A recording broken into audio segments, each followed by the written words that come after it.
Hi friends, welcome to my channel Shubis This Maybe. நான் இன்னைக்கு பாம்பே அல்வா செஞ்சு காட்ட போகிறேன். இது வந்து கராச்சி அல்வான்னு சொல்லுவாங்க. இது செய்யறதுக்கு என்னென்ன இன்க்ரீடியன்ட்ஸ் பார்த்துடலாம். நீங்கள் இதுக்கு முன்னாடி என்னோட சேனலை சப்ஸ்கிரைப் பண்ணலாம், சப்ஸ்கிரைப் பண்ணிக்கோங்க. ஒரு கப் கார்ன்ஃப்ளவர் எடுத்திருக்கேன், சோள மாவு. அதே கப்பில் நான் 2 கப் சர்க்கரை எடுத்திருக்கேன். கொஞ்சமாக வந்து நட்ஸ் எடுத்திருக்கேன், நீங்கள் அது உங்களோட விருப்பம். 4 ஸ்பூன் நெய், ஒரு பிஞ்ச் ஆரஞ்சு ஃபுட் கலர் எடுத்திருக்கேன். நீங்கள் எந்த கலர் வேணாலும் யூஸ் பண்ணிக்கோங்க.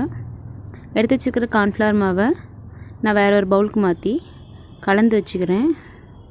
அதே கப்பில், எந்த கப்பில் நான் அளந்தனோ அதே கப்பில் வந்து 2 கப் தண்ணி வந்து ஊற்றிக்கிறேன். 1 கப் சோள மாவுக்கு 2 கப் தண்ணி ஊற்றிக்கணும். அதை வந்து நல்லா கட்டி இல்லாமல் ஒரு ஸ்பூனோ இல்லை கரண்டியோ விஸ்கோ வச்சு நல்லா கலந்து விட்டுக்கோங்க. கட்டி எதுவும் இருக்கக்கூடாது. பாருங்கள், நல்லா கலந்துட்டேன் நான்.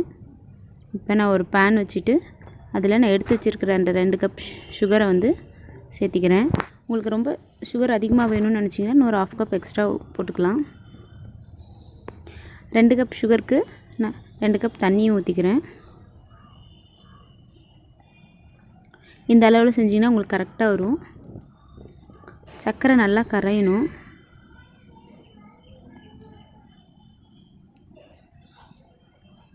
கலந்து விட்டுக்கலாம் நல்லா, சர்க்கரை கரையிற வரைக்கும். சர்க்கரை நல்லா கரைஞ்சிடுச்சு. இது நல்லா இன்னும் கொதிக்கணும். சர்க்கரை நல்லா கொதிக்க ஆரம்பிச்சிடுச்சு. இதுக்கு வந்து பாகுபதமெல்லாம் நம்ம பார்க்க தேவையில்ல. ஆனாலையும் இதுக்கு ஒரு டைம் இருக்குது. நல்லா கையில் வந்து எடுத்து தொட்டு பார்க்கும்போது வந்து நல்லா பிசு பிசுப்பாக கைக்கு ஒட்டணும். அந்தளவுக்கு இது கொதிக்கணும். ரொம்ப தண்ணி மாதிரியும் இருக்கக்கூடாது.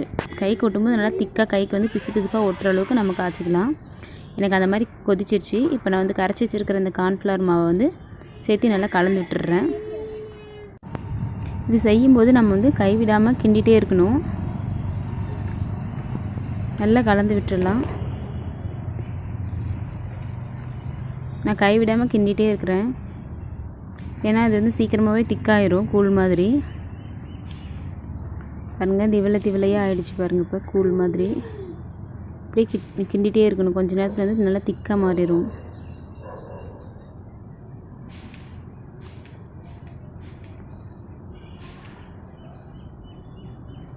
இது செய்கிறது ரொம்ப ரொம்ப ஈஸி.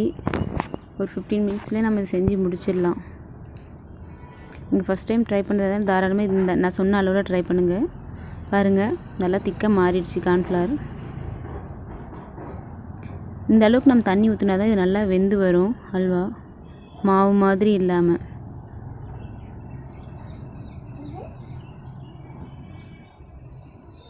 அப்படியே கைவிடாமல் நல்லா அடிப்பிடிக்காமல் கிண்டிகிட்டே இருங்க. நான் வந்து ஒரு பிஞ்ச் வந்து ஆரஞ்சு ஃபுட் கலர் வந்து போட்டுக்கிறேன். ஜாங்கிரி கலர், ஜிலேபி கலர்னு சொல்லுவாங்க, அந்த கலர் நான் போட்டுக்கிறேன். இதெல்லாம் கலந்து விட்டுக்கோங்க.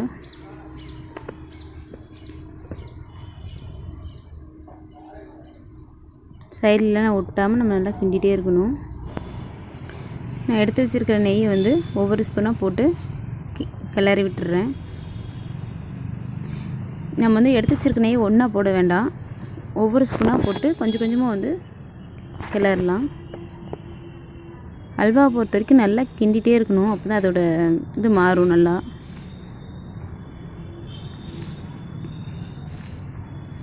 நான் இன்னொரு ஸ்பூன் நெய்யும் போட்டு நல்லா கிளறி விட்டுறேன். கைவிடாமல் நல்லா கிளறிட்டே இருங்க. அப்போ தான் சீக்கிரமாக அது வெந்து வரும் எல்லா பக்கமும்.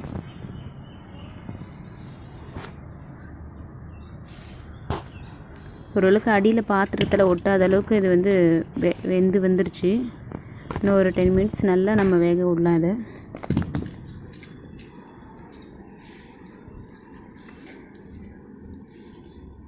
நெய் வந்து 4 ஸ்பூனே அதிகம்.